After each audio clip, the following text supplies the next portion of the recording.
ایک اور مسئلہ بھی ہے جو آج کل بہت زیادہ ہے،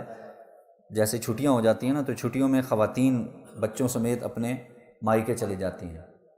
تو وہ پھر ایک سوال یہ ہے کہ بھئی آیا جب وہ اپنے مائکے جائیں اور وہ شرعی سفر میں داخل ہو، مثال کے طور پہ یہاں کے اٹھ کے لاہور چلے گئے، کراچی چلے گئے چھٹیاں گزارنے کے لیے، یا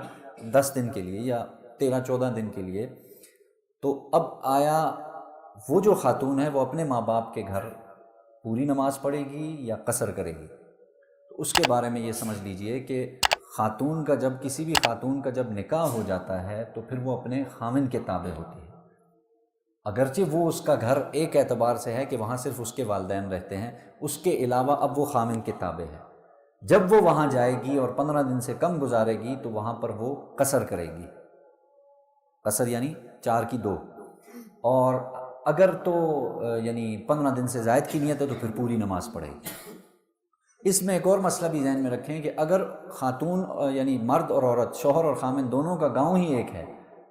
اور خامن صاحب ان کو چھوڑ کے پھر واپس آ گئے، تو اب چونکہ وہاں پہ خامن کا بھی وطن اصلی ہے اور یہ عورت اس کے تابع ہے، سسرال کی وجہ سے نہیں پڑھ رہی، مائیکی کی وجہ سے نہیں پڑھ رہی، بلکہ خامن کی وجہ سے پڑھ رہی ہے، تو اب اس صورت میں یہ وہاں پہ پوری نماز پڑھے گی۔ البتہ ویسے جو خواتین جاتی ہیں اور شرعی سفر ہو جاتا ہے، جیسے لاہور یہاں سے کوئی خاتون چلی گئی 10 دنوں کے لیے، تو وہ وہاں پر قصر کرے گی، اگرچہ اس کے والدین کا اپنا ہی گھر، ذاتی گھر کیوں نہ ہو، اس میں وہ قصر کرے گی۔ اللہ تعالیٰ سے دعا ہے اللہ تعالیٰ